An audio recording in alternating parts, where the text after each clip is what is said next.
18 horas. Vamos passar então ao início das nossas atividades.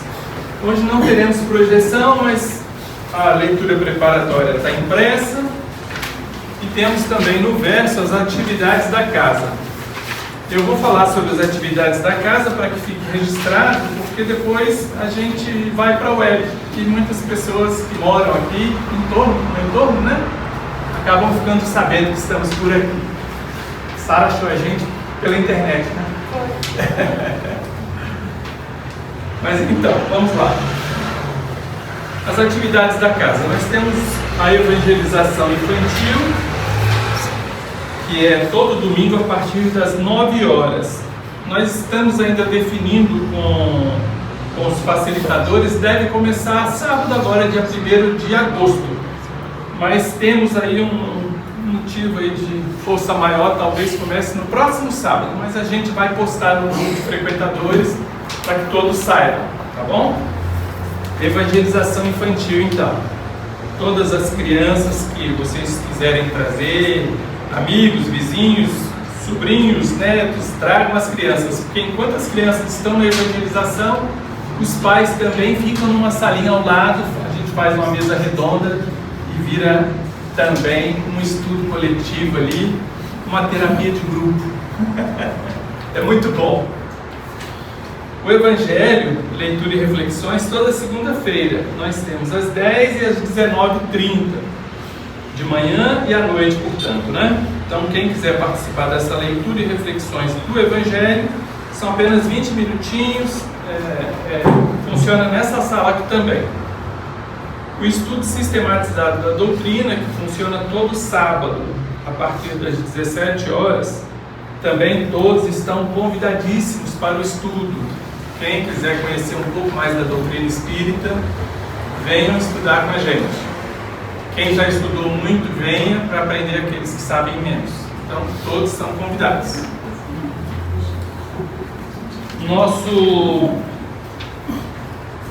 Tem até um estudo remoto da Gênesis aqui. O estudo remoto da Gênesis vai voltar em breve. Deixa ele quietinho por enquanto. Palestra pública seguida de passe toda quinta-feira às 20 horas. Essa é ininterrupta.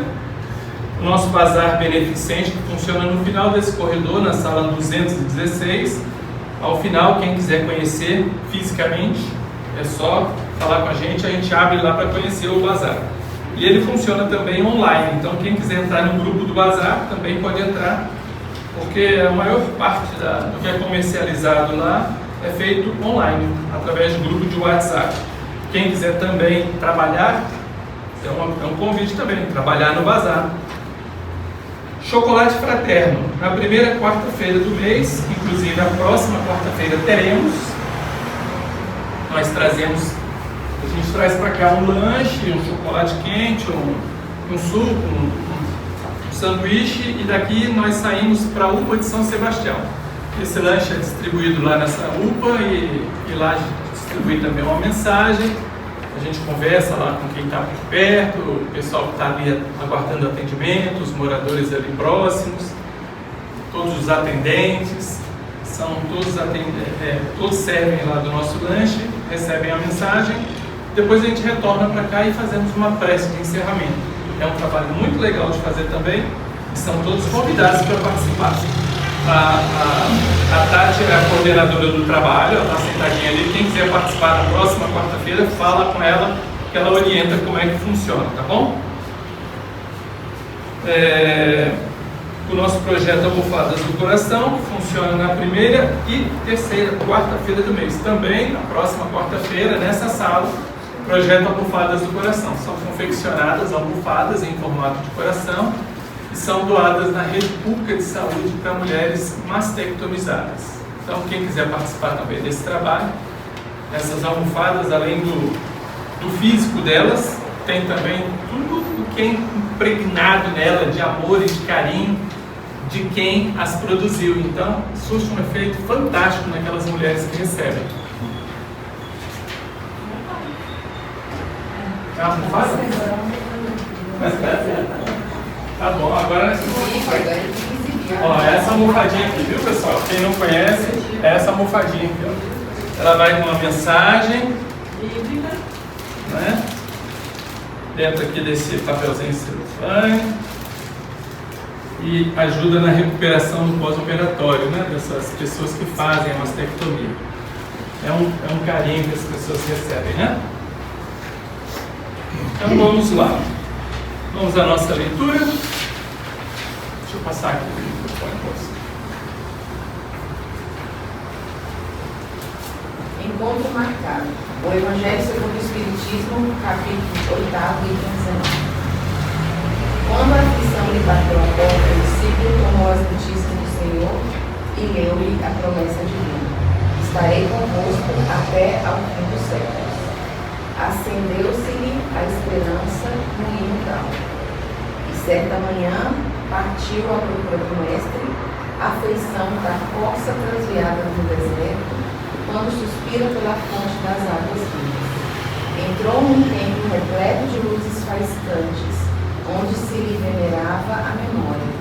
Todavia, não obstante sentir que a fé ali brilhava entre cânticos reverentes e flores devotas, não encontrou divino amigo. Buscou-os nos vastos recintos, onde se lhe pronunciava o nome com inflexão de supremo respeito. Contudo, apesar de surpreender-lhe o ensinamento puro, no verbo daqueles que sobraçavam dourados livros, não lhe anotou a presença. Na jornada exaustiva gastou as horas, e em vão atravessou portadas e colunas, altares e jardins. Descia gélida à noite quando escutou os gemidos de uma criança doente, abandonada à sarjeta. Ajoelhando-se, asilou amorosamente na concha dos próprios braços. Ao levantar os olhos, viu Jesus diante dele e fremente bradou: Mestre, mestre. O excelso benfeitor afagou-lhe a cabeça fatigada, como quem lhe escondia toda a chaga de angústia, e falou compassivo: realmente, filho meu, estarei em todos e em toda a parte, até ao fim dos séculos. No entanto, moro no coração da caridade, em cuja luz tem um encontro marcado com todos os aprendizes do bem eterno. Debalde tentou o discípulo meter o Senhor de encontro ao peito. Através da neblina espessa das lágrimas, ali inundarem o rosto mudo, reparou que a celeste visão se diluía no anilado fulgor do céu vespertino. Mas, na acústica do próprio ser, ressoavam para ele agora as palavras inesquecíveis: toda vez que amparardes a um desses pequeninos, por amor de meu nome é a mim que fazeis. Bem-vindo. Mensagem do livro Espírito da Verdade, de Espíritos Diversos, Franciscano de Xavier e Valqueira.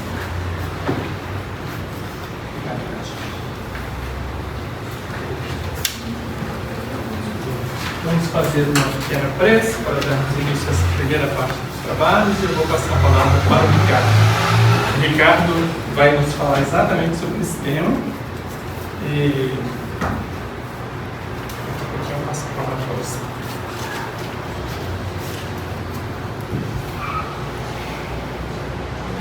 Pai querido, mais uma vez estamos aqui reunidos. Obrigado, Pai. Obrigado por estar sempre conosco. Obrigado por esta casa que nos acolhe. Obrigado por toda a espiritualidade amiga, sempre presente aqui, sempre próximas de nós, nos ajudando, nos intuindo para o bem e para o crescimento. Obrigado por nossos mentores, por todos os nossos amigos espirituais. Obrigado por nossos amigos, por todos os nossos parentes. Obrigado pelos nossos companheiros de trabalho, pelos nossos vizinhos, todas essas pessoas tão importantes na nossa jornada. Obrigado, Pai, pela nossa saúde, que ela não nos falte, e aqueles amigos que no momento estão passando por dificuldades, que todos recebam nossas melhores energias e vibrações de amor e de saúde, para que possam se recompor. E assim, Pai amado, gratos por tudo, pedimos Sua permissão para darmos início a essa primeira parte dos nossos trabalhos, dando graças a Deus. E assim seja. Vou passar então a palavra para o Ricardo. Vou ficar aqui.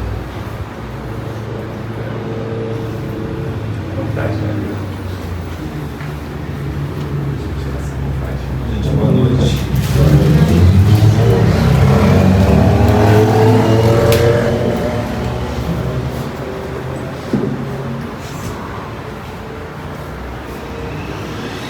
Vamos falar hoje, né, do tema que já foi introduzido, né, o encontro marcado. Eu acho que a primeira pergunta, né, onde é que está Deus, né? Onde é que a gente encontra Deus?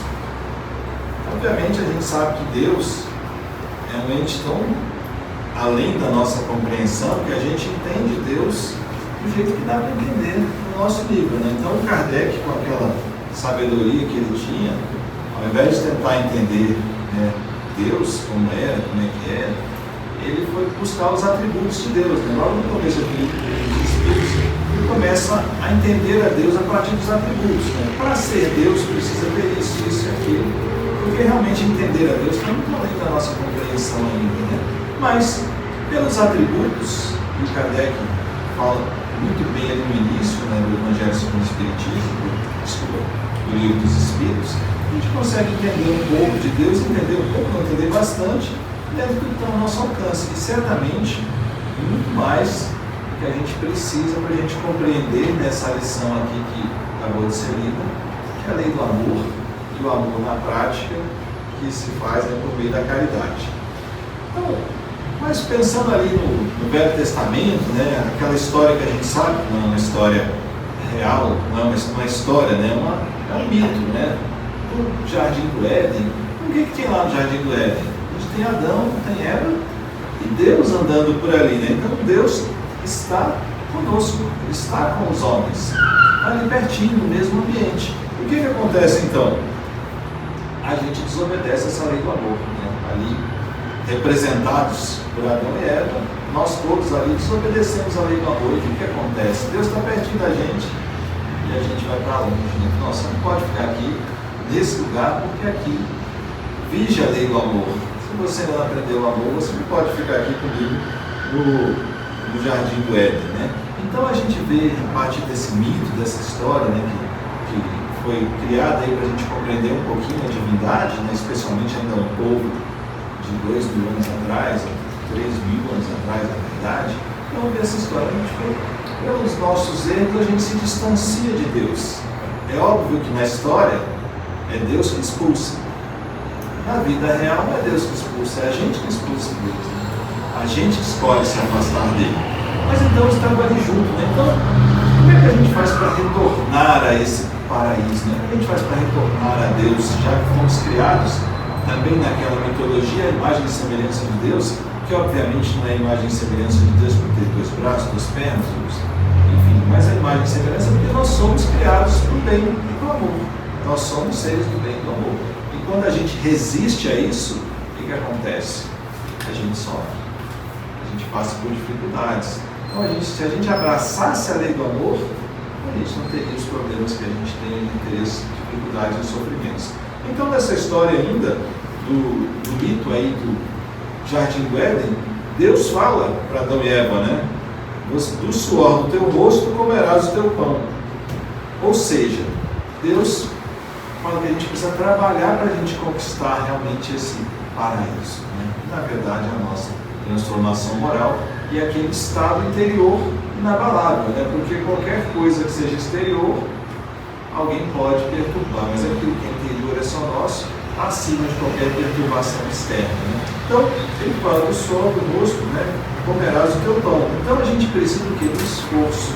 E esse esforço tem 2 caminhos, né? Tem o esforço material e, acima de tudo, o esforço moral.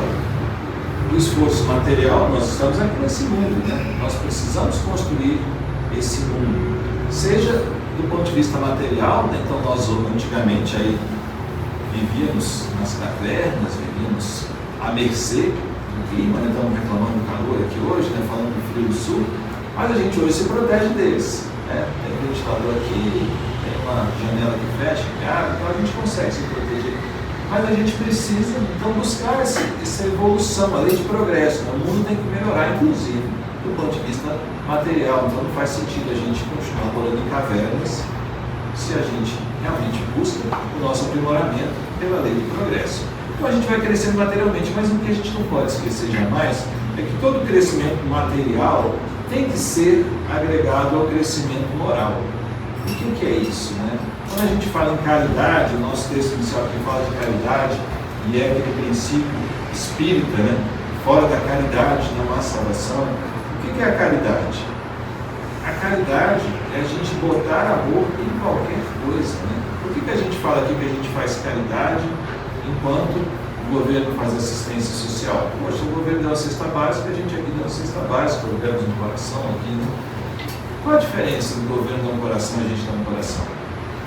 Materialmente, zero. Se o coração vier do governo, vier daqui, é o mesmo coração, né? Não vamos dizer que seja um coração igual esse aqui que vocês fazem, mas o que tem por trás disso? Né? E esse amor, né, como foi falado no início, que é colocado nesse coração, que vai chegar nessas pessoas que estão nesse estado, né, abaladas emocionalmente. Isso aí é o que a gente tem que dar, isso não é material. E qualquer ato nosso, a gente tem que buscar esse aspecto moral. Qualquer ato, qualquer coisa que a gente faça na vida, nós vamos varrer o chão, vamos varrer com amor.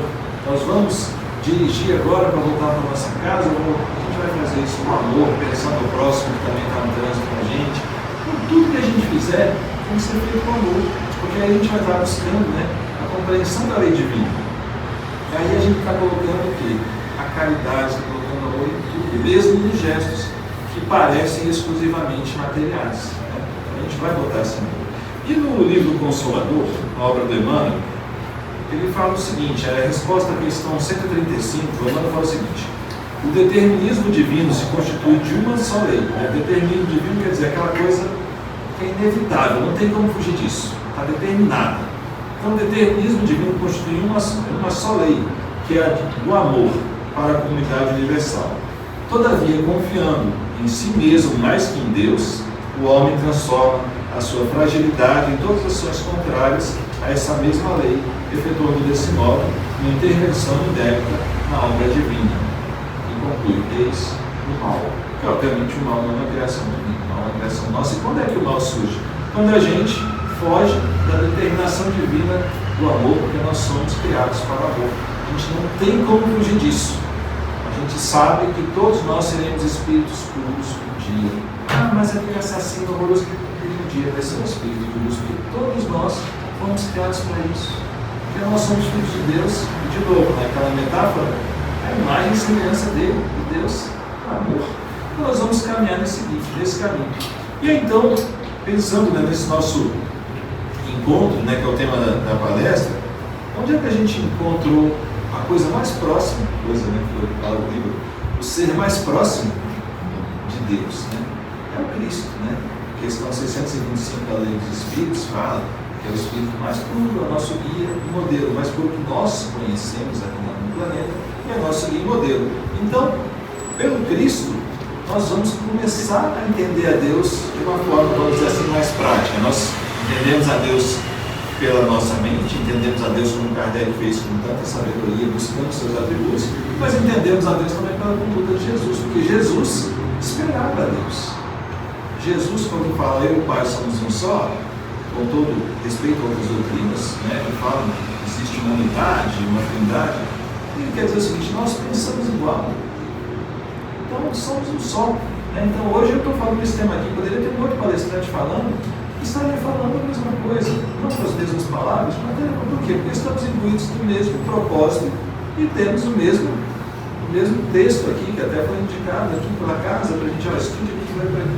Então assim, as pessoas não são as mesmas, mas a mensagem é única. Né? Então o Cristo, ele é esse Deus presente no nosso mundo, que é o mais próximo que nós temos de entender a Deus realmente como um ente. Né? E aí, onde é que anda Jesus? Né? Então Jesus está distante, né? Um lugar ali, um palácio maravilhoso, um plano espiritual, e a gente olha para cima. Na hora que a gente olha para cima para ver esse palácio, a gente pensa: puxa, mas até é redondo, será que ele está lá embaixo? O que é esse palácio? Quer dizer, não faz sentido, né? O nosso pensamento material para abraçar coisas que são divinas. E aí nós vemos o que? Jesus falou, onde 2 ou 3 estiverem reunidos em meu nome, aí estarei. Ou seja, Jesus está sempre que a gente está trabalhando no amor. Né? Aqui nessa sala tem mais de 2 ou 3 reunidos em nome de Cristo. Cristo está aqui entre nós, então não está no palácio, não importa se a gente vai olhar para cima ou para baixo, Ele está aqui conosco. Então, Ele, como representante maior de Deus que a gente conhece, está aqui conosco, ou seja, Deus está conosco sempre. Né? Ele fala que 2 ou 3 em meu nome, então sozinho não tem, sozinho Jesus não está. Jesus estava dando mais uma lição, como sempre deu, que é a lição de cooperação universal, de fraternidade. Então a gente, ele coloca aqui com 2 ou 3, porque juntem-se, vamos andar junto, vamos nos abraçar, vamos caminhar juntos. Mas obviamente também aquela pessoa que está solitária, que está sozinha, né, também está com Cristo. Então ele está aqui entre nós, ele não está distante num ponto, né, onde a gente não tem acesso. Então ele está presente na nossa vida. Então, aqui, como encontrar Jesus, né? E por consequência, como encontrar a Deus? Temos aqui uma passagem no livro Boa Nova de Humberto de Campos que fala o seguinte: antes, porém, que eu parta, então Jesus falando, é uma passagem que Humberto de Campos registra, que está basicamente igual ao que a gente encontra nos Evangelhos, né? Antes, porém, que eu parta, quero dizer-vos um novo mandamento, o de amar-vos uns aos outros como eu vos tenho amado. Olha só como a gente vai fazer para encontrar a Deus, né? Seguir o mandamento do que Cristo fez, amar, né? Amarmos uns aos outros, né? E Ele, como eu tenho amado, porque não é de qualquer jeito, não, do jeito que eu amei, entendo, né? Porque às vezes a gente ama, mas a gente ama ainda com os nossos defeitos. Jesus falou, do jeito que eu amo, porque eu já não tenho os defeitos que vocês têm. E Ele continua então: que sejais conhecidos como os meus discípulos, não pela superioridade no mundo, pelas demonstrações, mas pelas demonstrações de poderes espirituais ou pelas vestes que envergueis na vida. Então, nem pelos poderes do mundo, mas nem, né, pela demonstração de poderes espirituais. Ele faz curas maravilhosas, ele faz, consegue apagar aquela luz só com a força da mente. Não é nada disso. Né? E ele fala, como é que a gente vai ser conhecido? Pela revelação do amor com que vos amo, pela humildade que deverá ornar as vossas almas e pela disposição do sacrifício próprio. Então, olha só como é que a gente vai fazer esse encontro com Deus. Com a humildade, com o amor, e Ele coloca o sacrifício próprio. Porque realmente, como é que a gente vai aprender a amar se a gente não se doa? Está tudo muito fácil, né? A gente vai sentar, ficar sendo servido.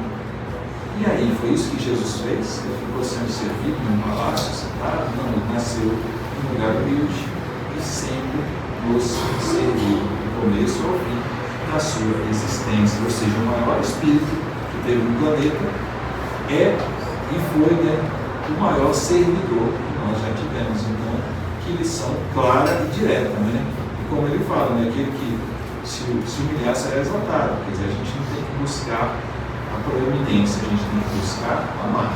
E Deus vai saber que nós somos merecedores a partir desse amor que a gente vai dando, da quantidade de amor que a gente vai compartilhando com o próximo.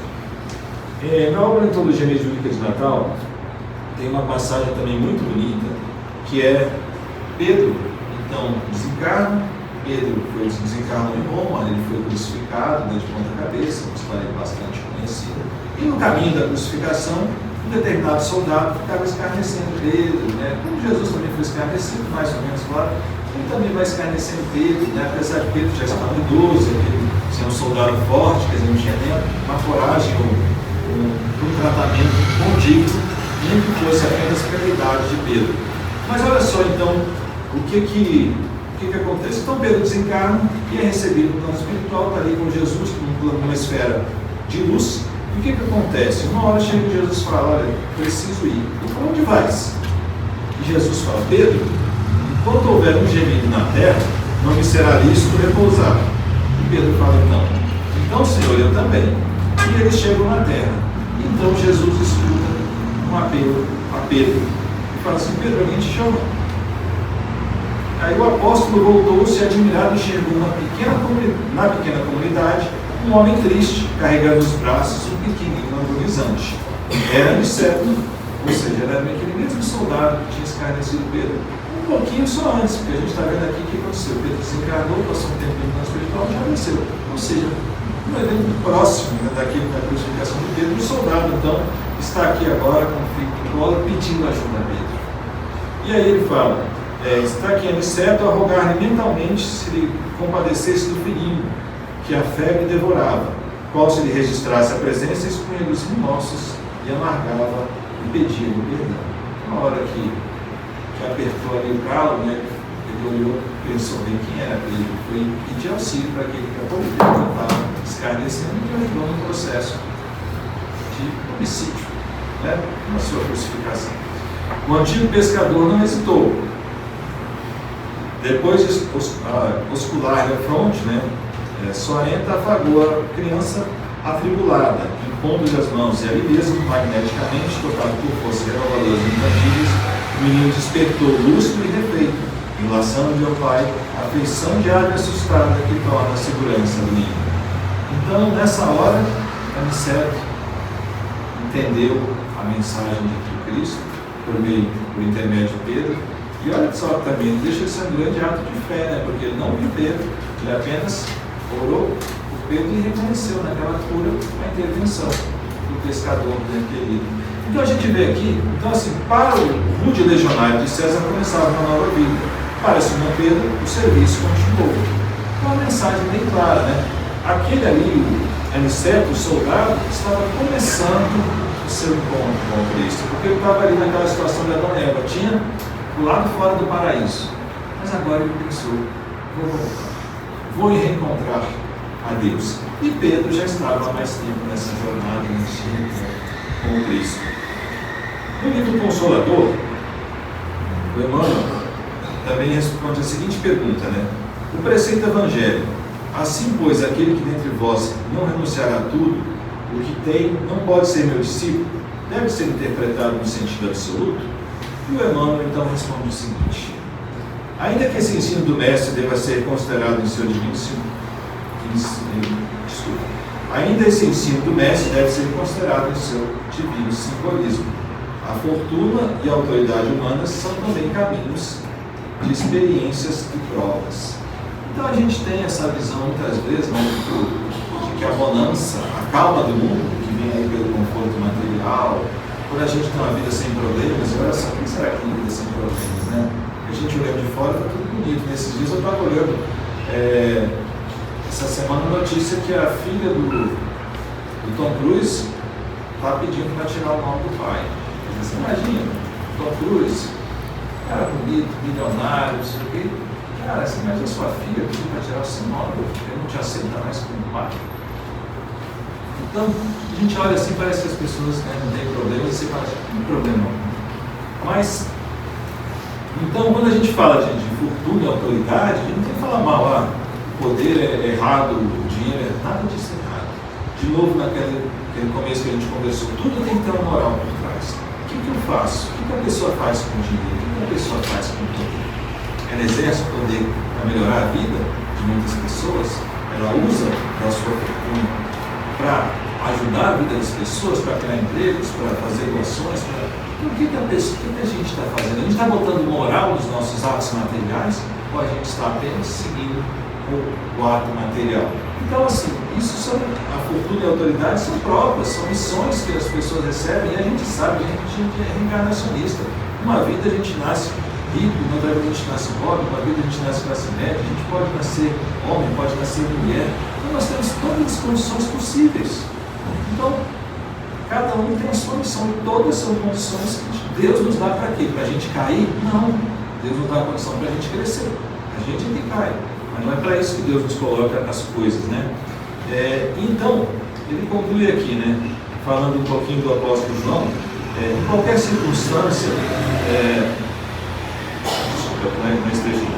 renunciando ao egoísmo e orgulho, a fraqueza, as expressões de vaidade, o homem cumprirá a ordenação evangélica e, sentindo a grandeza de Deus, o único dispensador de patrimônio real da vida, será discípulo do Senhor em quaisquer circunstâncias, por usar as suas possibilidades materiais e espirituais, sem as características envenenadas do mundo. Quer dizer, qualquer circunstância, se a gente não entrar com as características envenenadas do mundo, nós estamos trabalhando em prol do Senhor. Estamos o quê? Encontrando então Jesus, encontrando a Deus na nossa vida. Ao fazer o contrário, de novo, estamos lá fugindo do paraíso, botando Deus para longe. Né? Não é Deus que bota a gente para correr, a gente que bota Deus para correr. A gente escolhe não fazer, não seguir a lei do amor. No livro do Roteiro, né, capítulo 20, tem um trecho aqui que o Emmanuel nos comenta o seguinte: não mais a tirania do Deus Baal, nem o favoritismo de Júpiter, que também é um Deus dos romanos, mas Deus, o Pai, que através de Jesus Cristo inicia na terra o serviço da fé renovadora e dinâmica, que sendo êxtase e confiança é também compreensão e caridade para a ascensão do espírito humano ao universal. Então, de novo, ele fala que Cristo é dinâmico, né? Então o bem é dinâmico, não existe bem parado, bem inerte, né? O bem é dinâmico. Ah, eu não estou fazendo mal a ninguém. Não, fazer o mal a gente sabe, já ouviu um milhão de vezes aqui, certamente, muitos palestrantes falam, não, fazer o bem já é fazer o mal, porque alguém está precisando de ajuda. Se alguém está sofrendo, eu não faço nada, eu estou contribuindo para o sofrimento. O bem é dinâmico, e volta com a palavra da caridade, né? Que é onde a gente encontra a nossa caminhada. E o Cristo falou, né? Deixo a minha paz vos dou, não como o mundo a dá. Quer dizer, essa frase é muito clara, né, do que o Cristo está dizendo, né? A paz que a gente está colocando aqui quando fala de evangelho não é esse ócio, né? Não é aquele ócio até que as religiões até hoje acreditam no paraíso, no céu, que a gente morre, se a gente for bom, vai parar no céu e a gente fica sem fazer nada. E o Espiritismo vem e acaba com isso, acaba com a nossa aposentadoria, né? Ele chega e fala assim, depois que você morrer, você vai trabalhar muito mais. Não, eu vou ser um dia, vou ser espírito de luz, não vou precisar mais evoluir, vou estar bom. O espírito de luz trabalha muito mais, né? Aquele espírito lá que a gente conhece no nosso lar, o governador do nosso lar, ele está sempre tantos anos sem tirar férias, né? A gente já viu o nosso lar, ele já viu essa história. Então, assim, imagina, quanto mais a gente evolui, mais trabalho dá. Só que quanto mais a gente trabalha no nome de Cristo, no nome de Deus, mais a gente se enriquece, mais a gente fica feliz, mais a gente fica contente, porque a gente vai ficando pleno, e a gente vai se aproximando de Deus, né? Vamos chegando, de novo, a imagem e semelhança igual a Deus é possível, Deus é ruim. A gente vai chegando perto dele, a gente vai atingindo um nível de aventura que a gente conheceu aqui no Cristo, quando ele lá, na situação limite de ser crucificado, pediu que nós fôssemos perdoados, às vezes está com raiva da gente, não, perdoa, não estamos sabendo o que estão fazendo, quer dizer, ainda teve todo esse amor conosco, né? Vamos mostrar. Não é essa paz que vocês estão imaginando, eu não vim aqui para isso, eu vim trazer uma outra paz. Agora, essa paz é inabalável. Pode acontecer um monte de coisa, essa paz é inabalável, porque Cristo não ficou com raiva da gente, não ficou com ódio, não ficou com rancor. Quem aqui, né? Espero que alguém exista essa pessoa que nunca guardou uma mágoa, nunca guardou um sentimento ruim, mas quem já guardou, sabe como é pesado, como é chato. O dia que você se livra daqui, nossa, que coisa boa. Né? E é como diz aquela frase lá de algum personagem do Shakespeare, né? Fala que a vingança é como você tomar veneno e querer que o outro morra, né? Quer dizer, quando a gente está com raiva de alguém, a gente é que se sente mal. Porque as pessoas nem lembram que a gente existe, a gente está com raiva dela, a gente está carregando uma mágoa, porque não sei quem fez isso para mim em 2003, se ainda não li. E a gente vai com esse peso, enquanto a pessoa às vezes nem lembra que a gente existe, né? Ou nem sabe que magoou a gente, está bem tranquilo. Enfim, a mágoa, né? É uma coisa que a gente cria para nós, não vale a pena. Então, nós somos emissários dessa providência divina, nós temos que trabalhar, né? Porque esse encontro com Deus é de trabalho. Nosso texto inicial foi de caridade, do Divino Espírita, né? Começa com essa frase, fora da caridade na salvação, quer dizer, a gente sabe o caminho para esse encontro que está marcado com Deus, né? Nós vamos ser todos perfeitos um dia, espíritos puros, né? Agora eu posso ir rápido e demorado. Qual é o jeito que eu quero ir, né? Então, o encontro vai marcar, mas eu vou demorar ou vou logo para esse encontro? É uma escolha minha. O problema é que se eu demoro, essa demora tem preço alto, valeria para mim de correr mais rápido, né? Imaginar uma Maria de Madalena, né? Que numa vida que era uma pessoa dita pecadora, aquela pessoa que na escala dos homens estaria no lugar mais baixo. Né? De repente essa mulher encontra o Cristo, preenche um vazio que a levava a todos os descaminhos que ela tinha na sua vida, e sabe-se lá quantos anos ela viveu depois do encontro com Cristo, mas acredito que não mais do que uns 20 anos. Afinal, ela foi começar o trabalho, inclusive com os leprosos, e de repente ela também contraiu a doença, que abreviou a sua existência, e no entanto está lá também nessa obra Boa Nova mostrando que ela desencarna, então depois volta a dizer mais ou menos aí uns 20 anos, e é recebida pelo próprio Cristo. Então a gente fala, não dá para mudança, demora para quem? É uma escolha nossa de uma mudança demorar. Se a gente quiser, ela demora. Se a gente fizer igual a Maria de Madalena, foi fácil, ela viu Cristo. Quantos viram Cristo? Alguns viram e botaram na cruz. Ou seja, é a mudança de dentro. Ela quis encontrar a Deus logo. Pagou um preço alto por esse encontro. Mas ao mesmo tempo, se redimiu de tantos erros e começou uma outra jornada completamente diferente a partir do seu esforço, né? Então Jesus fala, eu sou o caminho, a verdade e a vida. Então qual o caminho que Jesus traçou? De novo, esse caminho da paz interior, né? Andou pelas ruas, né? Então Jesus não foi alguém que se escondeu, não vou mais não vou me contaminar com a humanidade. Ao contrário, nós é que nos contaminamos dele. Infelizmente nós nos contaminamos muito pouco, né? Era para ter contaminado muito, a gente realmente já ter andado muito mais no processo de transformação. Mas tudo bem, cada um no seu ritmo, mas a gente está no processo, graças ao Cristo, né? Então ele viveu em público, ele não ficou só no discurso, né? Ele agiu, ele mostrou para a gente o que fazer e como fazer com o que ele fez, né? Porque essa é uma discussão que muitas vezes os meios religiosos se pegam, né? Mas isso aqui aconteceu tal coisa, mas esse era Kardec, né? Kardec tinha na cabeça. Não, ali foi Francisco de Assis também, né? Olha lá, o cara bom igual Francisco, foi Maria de Madalena, que foi Dulce, que foi Chico Xavier, e sempre tem uma coisinha, e a gente não se encaixa em nada. Não, ele não foi Chico Xavier, ele foi alguém que quis se transformar.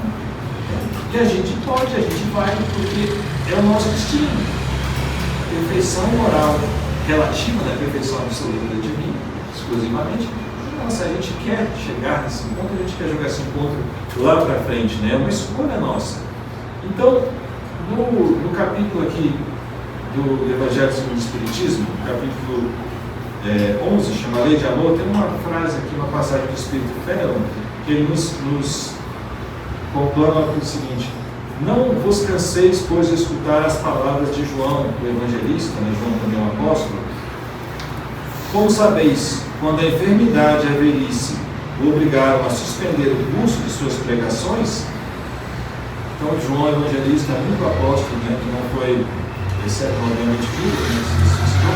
Os demais foram todos mortos, e ainda nem envelheceu demais, alguns morreram já jovens mesmo, né?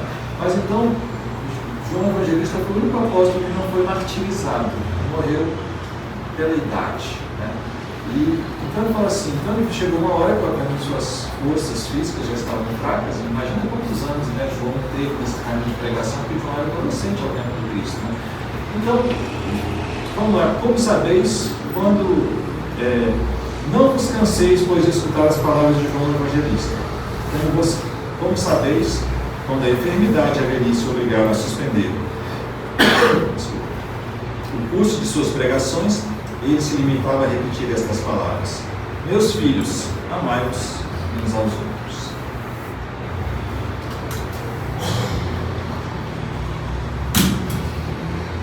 Então, né, João chamando, invocando a frase que ele ouviu do Cristo, quando Cristo se despedia da humanidade encarnada, obviamente, né, porque Cristo estava conosco, continua conosco, mas naquele momento em que ele estava encarnado e houve aquela ceia, chamada de Santa Ceia, ele dá aquela lição, né? Amai-vos uns aos outros, como eu vos amei. Amar, vamos nos amar, e de que jeito? Do jeito que eu amo, né? Do jeito que vocês amam, vocês não sabem amar, de que eu, Cristo, eu amo. Para vocês entenderem realmente o peso da mensagem do Cristo, e para não deixar dúvida, né? Porque ele fala, vamos falar assim, amar uns aos outros. Vamos amar, mas vou amar do meu jeito, você tem o seu jeito. Não, ele não quis deixar que a gente interpretasse errado mais uma vez o que ele estava falando. Ele falou para amar sim do jeito que eu amo. Eu sou o parâmetro de amor. Por quê? Porque ele é o espírito mais próximo de Deus que a gente conheceu. Então ele é o parâmetro. Se Deus é amor, ele é aquele mais próximo de Deus que a gente já teve contato. Então, amem como eu amo como Deus. Amaria, né, se fosse possível alguém ser igual a Deus, obviamente não é, mas o mais próximo que a gente puder do Criador. Então, nesse momento final da sua vida, o recado que João dava, né? Ele já não conseguia mais trabalhar, não conseguia mais fazer as grandes pregações. Meus filhos, amai-vos uns aos outros. A lição final de Cristo na ceia, João evangelista na sua também idade avançada, nos dando a mesma lição, relembrando obviamente a lição do mestre, que ele teve a alegria de ouvir ali ao vivo, né? Ele foi um dos dois, mas obviamente todos os méritos que tinha que estar lá. Então, nós temos um encontro definitivo com o mestre, né? Todos nós, porque o caminho nosso é a perfeição. E por consequência, a gente seguindo o caminho do mestre, que diz que eu sou a verdade e a vida, ninguém vai ao Pai senão por mim, seguindo esse homem, nós chegamos obviamente no Criador. Então esse encontro que a gente tem está marcado por Deus, porque nós fomos criados para chegarmos à perfeição. Fomos criados simples e ignorantes para a gente trabalhar, para a gente ter o mérito de chegar lá. Não criou a gente puro, perfeito, maravilhoso. Criou a gente simples e ignorante para a gente chegar. E essa caminhada, ela pede de nós, né, que a gente caminhe no amor, na prática da caridade, na paz do Cristo, não na nossa paz, naquela paz de ócio que a gente tantas vezes almeja, mas para a gente chegar então nesse momento. Então todos nós estamos nesse encontro marcado com o Criador desde que a gente é criado. Né? A gente tem lá a caminhada, vamos ser puros, vamos fazer o amor, vamos praticar a caridade. Então, que a gente possa, né, refletir então, levar dessa noite, dessas palavras então de tantos espíritos amigos que a gente trouxe aqui, de pensar, preciso me encontrar com Deus, eu tenho um encontro já agendado. Agora, eu vou dar o cano de novo em Deus, vou deixar para outro, eu vou aproveitar, já que está marcado, vamos logo agora, vamos deixar para depois, vamos aproveitar as oportunidades, vamos aproveitar a nossa vida, e qualquer oportunidade, como eu falaria, riqueza, pobreza, poder, sem poder, qualquer situação, todas as situações são trabalhos do Cristo, desde que a gente coloque em qualquer situação, em qualquer trabalho, o amor, que é o que vai diferenciar o simples gesto da gente entregar um coração, ou a gente entregar um coração, esse que vocês trazem aqui, que foi feito com amor, com carinho, que vai levar aquela pessoa uma série de coisas para muito além, né, de um abraço, uma coisa fofinha, gostosa, vai levar muito mais profundo, de energia maravilhosa, de energia do amor, o amor que a gente já consegue dar, porque todos nós já sabemos amar. Estamos longe ainda do amor de Deus, o amor do Cristo, né, do eu vos amei, que Cristo fala, mas a gente já tem muito amor para dar. E se o amor que eu tenho para dar é esse que eu vou oferecer. E vou, claro, trabalhar, né, para que ele seja cada dia maior, mais puro. Então, não vamos mais perder o nosso tempo, não vamos mais nos demorar. Vamos abraçar o trabalho caritativo, vamos abraçar o amor, vamos abraçar as pessoas e vamos, então, antecipar esse encontro que já está marcado com Deus desde que a gente nasceu. Obrigado e que Deus nos abençoe.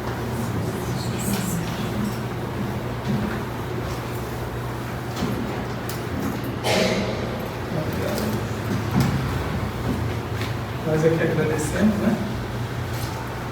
Muito obrigado pelo carinho, né, que veio até aqui trazer essas palavras para a gente. E é sempre muito bom, né? São mensagens assim que tocam o nosso coração e nos chamam, né, realmente para a caminhada. Né? Cabe a cada um de nós aguardar um pouco mais ou ir logo, né? Melhor ir logo, né, gente? Vamos logo, né? Tem coisas que a gente não tem muita pressa, mas a pressa de encontrar com Deus eu acho que todos temos, né? Então vamos nos melhorar o mais rápido possível, vamos errar o menos possível para que a nossa jornada seja o mais reta possível em direção a Deus, né? Nós vamos passar agora para o passe, vai ser aqui na sala ao lado. Quem desejar tomar o passe, fica quietinho aqui sentado. Eu vou até apagar as luzes para melhorar a concentração. E a gente vai manter a vibração, né, a sintonia, enquanto as pessoas vão sendo chamadas. Na medida que são chamadas, podem tomar o passe e se retirar. Quem não desejar tomar o passe também não tem problema. Após a prece, pode se retirar também, não há nenhum problema. Tá bom? Vou pedir então a irmã que faça a nossa prece de encerramento. Vamos então, mantendo nessa vibração de amor,